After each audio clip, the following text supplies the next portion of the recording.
আজকে আমরা আপনাদেরকে পনির রান্না দেখাবো যে পনির রান্না কীভাবে করতে হয়। সো ফার্স্ট অফ অল আমাদের রাঁধুনি জংশন চ্যানেলটিকে আপনাদেরকে সাবস্ক্রাইব করতে হবে, তাহলে আপনারা আরও নতুন নতুন রান্না আমাদের কাছ থেকে পাবেন।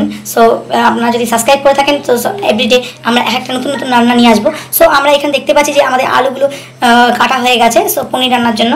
সো আমরা এখানে আলুগুলো কেটেছি, প্রায় 300 থেকে 400 গ্রাম আলু কেটে নিয়েছি। সো আমরা জাস্ট একটু দেখাচ্ছি আপনাদেরকে যে এই দেখুন এই যে আলুর খোসা আমরা ছাড়াইনি। সো আলুর খোসা ছাড়াইনি কারণ হচ্ছে আলুর খোসা ছাড়ালে টেস্ট হয় না। সো আলুর খোসা দিয়ে আমরা এই রান্নাটা করবো। সো বন্ধুরা আজকে আমাদের এই টিউটোরিয়ালটি আমরা দেখবেন এবং অবশ্যই আমরা আশা করছি আপনাদেরকে একটা ভালো রান্নার উপহার দিতে পারি। সো পনির রান্না। সো চলুন আমরা আবার 5 মিনিট বাদে ফিরে আসি। যে আলু কাটা হয়ে গেছে, তা আলু কাটার পরে যে সরঞ্জামগুলো আমাদের করতে হবে রান্নার জন্য সেটা আমরা চলে আসি। সো 5 মিনিট বাদে আমরা আবার ফিরছি, চলুন। আমরা ফিরে এসেছি এবং আমরা এবার আমাদের আলুটা কাটা দেখিয়েছি আপনাদেরকে কীভাবে আলুগুলো কাটতে হয় পনির রান্নার জন্য। এবার আমরা এখানে তেল দিয়ে দেবো। কড়াইটা গরম হয়ে যাচ্ছে। সো গরমটা গরম হলেই আমরা তেল দেবো এবং আমরা তেল দিচ্ছি। সো দেখতে পাচ্ছি আমরা আমাদের যে তেলের ফানেলটা দিয়ে আমরা তেল দিলাম এবং এটা হতে পারে যে 2 থেকে 3 টিস্পুন তেল আমরা দিয়েছি। সো আমরা এটা বলে দিলাম আপনাদেরকে যে 2 থেকে 3 টিস্পুন আমরা তেল দেবো এখানে। সো আমরা আন্দাজ মতো একটা তেল দিয়েছি। সো এই তেলটা গরম হওয়ার পরেই আমরা এরপরে পনিরগুলোকে ফার্স্টে ভেজে নেব। সো চলুন আমরা দেখে নিচ্ছি যে তেলটা এখানে আমরা দেখাচ্ছি যে তেলটা গরম হচ্ছে। সো এরপরে আমরা পনিরটা ছেড়ে দেবো। এবার এক্ষুনি আমরা পনিরটা ছাড়বো এবং তেলটা দেখতে পাচ্ছি আমরা, দেখুন আমরা আরও সামনে নিয়ে আসছি যে তেলটা গরম হয়ে গেছে। এবার আমরা আস্তে আস্তে পনিরটা ছেড়ে দেবো। সো পনির আমাদের এখানে আছে হচ্ছে 150 গ্রাম পনির।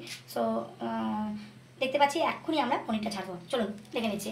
এবং আমরা পনিরটা ছেড়ে দিলাম এবং দেখতে পাচ্ছি যে তেলটা গরম হয়ে গেছে এবং পনিরটা খুব সুন্দর করে ভাজতে হবে যাতে কাঁচা না থাকে পনিরটা, যাতে টেস্ট হবে না। এবং এই দেখুন আমরা একদম ডাইরেক্টলি আমরা কড়াইয়ের সামনে নিয়ে যাচ্ছি এবং পনিরটা ভাজা হচ্ছে। দেখতে পাচ্ছি আমরা পনিরটা দিয়ে দিচ্ছি এবং এখানে পনিরটা খুব সুন্দর গরম তেলের মধ্যে ভাজা হচ্ছে। তো বন্ধুরা এর মধ্যে আমরা বলে থাকি যে আমাদের রাঁধুনি জংশন চ্যানেলটিকে সাবস্ক্রাইব করুন, শেয়ার করুন এবং এইখান থেকে নতুন নতুন প্রতিদিনের ভিডিও পাবেন আমাদের কাছ থেকে এবং যেটা আপনারা বিভিন্ন রকম রান্না রেসিপি জানতে পারবেন যে আমাদের কাছ থেকে। তো বন্ধুরা জাস্ট বেল আইকনে আমাদের ক্লিক করুন এবং সাবস্ক্রাইব বাটনে ক্লিক করুন, তাতেই আপনারা নোটিফিকেশন পেয়ে যাবেন আপনাদের কাছে ইমেলে। তো সেখান থেকে আমাদের চ্যানেলটিকে আপনারা দেখতে পারবেন আমাদের চ্যানেলের ভিডিওগুলোতে। তো বন্ধুরা আমরা এখন পনিরটা দিয়ে দিচ্ছি এবং পনিরটা ভাজা হচ্ছে। তো আমরা 2 মিনিট বাদে আবার ফিরে আসছি পনিরটা ভাজা হওয়ার পরে। তো চলুন ফিরে এসেছি আবার 2 মিনিট বাদে। তো এখন আমরা দেখতে পাচ্ছি এখানে আমাদের জল দেওয়া আছে এবং তার সাথে একটু লবণ মেশানো আছে এবং লবণ জল করে রেখেছি আমরা। এবার আমরা পনিরটিকে এই লবণ জলের মধ্যে আমরা দেবো। তো চলুন দেখে নিচ্ছি আমরা কীভাবে দিচ্ছি। একটু আমি জাস্ট দূরে যাচ্ছি আপনাদেরকে দেখাচ্ছি। তো এটা একটা খুব সুন্দর রান্না হচ্ছে পনিরের। জাস্ট আমরা লবণ জলের মধ্যে লবণ মিশিয়েছি, অল্প সামান্য একটু লবণ, তার মধ্যে জল দিয়েছি ঠান্ডা জল, তারপরে ভাজা পনিরটাকে আমরা লবণ জলের মধ্যে দিলাম। আমরা জাস্ট 2 মিনিট বাদে আবার ফিরছি।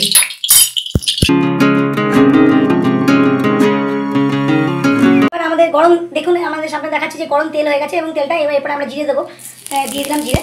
এরপরে আমরা জিরের সাথে সাথে আমরা টমেটো দিয়ে দেবো। জাস্ট টমেটো আমরা কেটে নিয়েছি, একটা টমেটো কেটে নিয়েছি এবং এটাকে নিয়ে আমরা জাস্ট একটুখানি 2-3 থেকে 3 মিনিট জাস্ট ভেজে নেবো। তো দেখতে পাচ্ছি আমরা এখানে ভাজা হচ্ছে জিরে এবং টমেটো একসাথে ভাজা হচ্ছে এবং টমেটোটা জাস্ট হালকা করে পেঁয়াজ করা হচ্ছে যাতে টমেটোর যে রসটা থাকে সেটা যাতে তেলের সাথে মিশে যায় এবং তাতে খুব টেস্ট হবে এবং টমেটোটা খুব তাড়াতাড়ি সেদ্ধ হয়ে যাবে এবং ভাজা হয়ে যাবে। তো বন্ধুরা দেখতে পাচ্ছি আমরা এখানে জিরে এবং এরপরে আমরা এর সাথে আলু মিশিয়ে দেবো। তো চলুন আমরা যে আলুটা কেটে রেখেছিলাম সেই আলুটা আমরা দিয়ে দিচ্ছি। দেখতে পাচ্ছি যে আমাদের পুরো যে আলুগুলো আছে। তো আমরা প্রথমত বলেছিলাম যে আপনাকে দেখিয়েছিলাম যে খোসা না ছাড়িয়ে আলু দিয়ে কেটে রেখেছি। দেখতে পাচ্ছেন আমরা এখানে জাস্ট আমরা নিয়েছি, আমরা খোসা ছাড়াইনি। তো বন্ধুরা এটা আলুটা আমরা দিয়ে দিচ্ছি। এরপরে আমরা কিছুক্ষণের জন্য এই আলুটাকে একটু নাড়াবো যাতে খুব ফাইন মতো হয়ে যায়। এবং আমরা দেখতে পাচ্ছি এবং আমাদের এখানে তাছাড়া দেখতে পাচ্ছি যে আমাদের পনিরটাকে জলের মধ্যে দিয়ে রেখেছি যাতে পনিরটা আগে সফট হয়ে যায় এবং নুন জলের মধ্যে যদি মিশিয়ে পনিরটাকে দিয়ে পনিরটা একটু সফট হয়ে যাবে এবং তাদের মধ্যে পনিরের মধ্যে নুনও দিয়ে যাবে। তো দেখতে পাচ্ছি আমরা এখানে যে আলুটাকে নাড়ানো হচ্ছে, এটা একটু জাস্ট ফ্রাই করে নেওয়া হবে।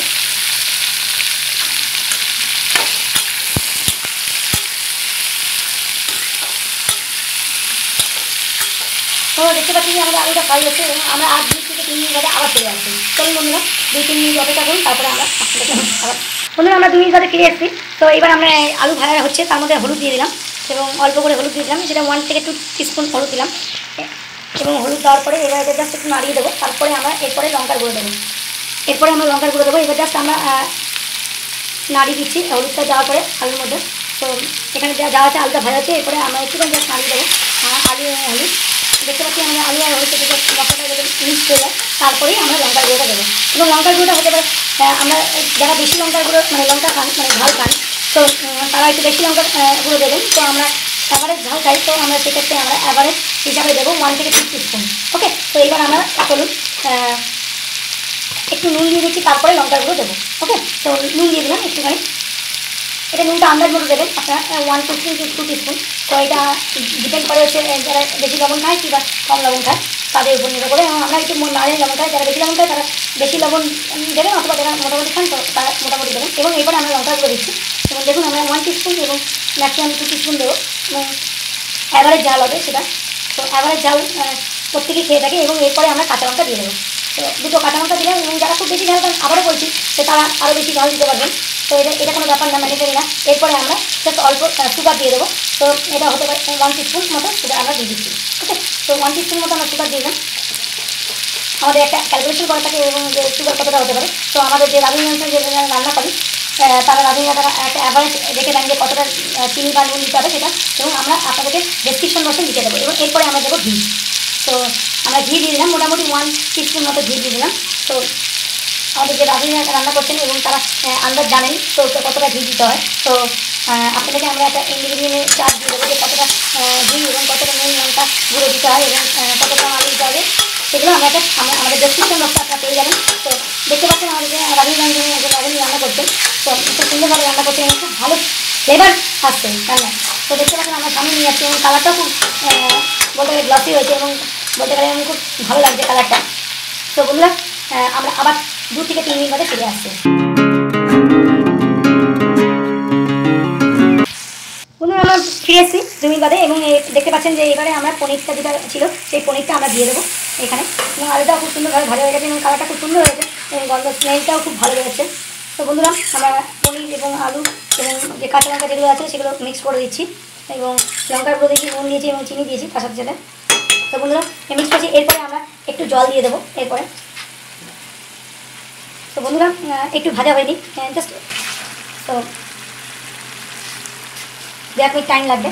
তো এরপরে আমরা এই যে পনিরের যে তরকারিটা হচ্ছে খুব সুন্দর লাগে, বাঙালিদের জন্য একটা খুব সুস্বাদু খাবার এই পনির তরকারিটা। এবার আমরা জল দিচ্ছি। জলটা দিতে পারেন 3 থেকে 4 কাপ মতো জল দেবেন। সো আমরা আন্দাজ মানে আমরা যে রাঁধুনি আছেন তারা আন্দাজ মতো জল দিয়ে দিচ্ছেন। সো আপনাদের জন্য আমরা একটা ইনগ্রিডিয়েন্ট লিখে দেবো যে কী কীভাবে পনিরটা রান্না করা যায়। সো তার একটা মাপ দিয়ে দেবো আমরা।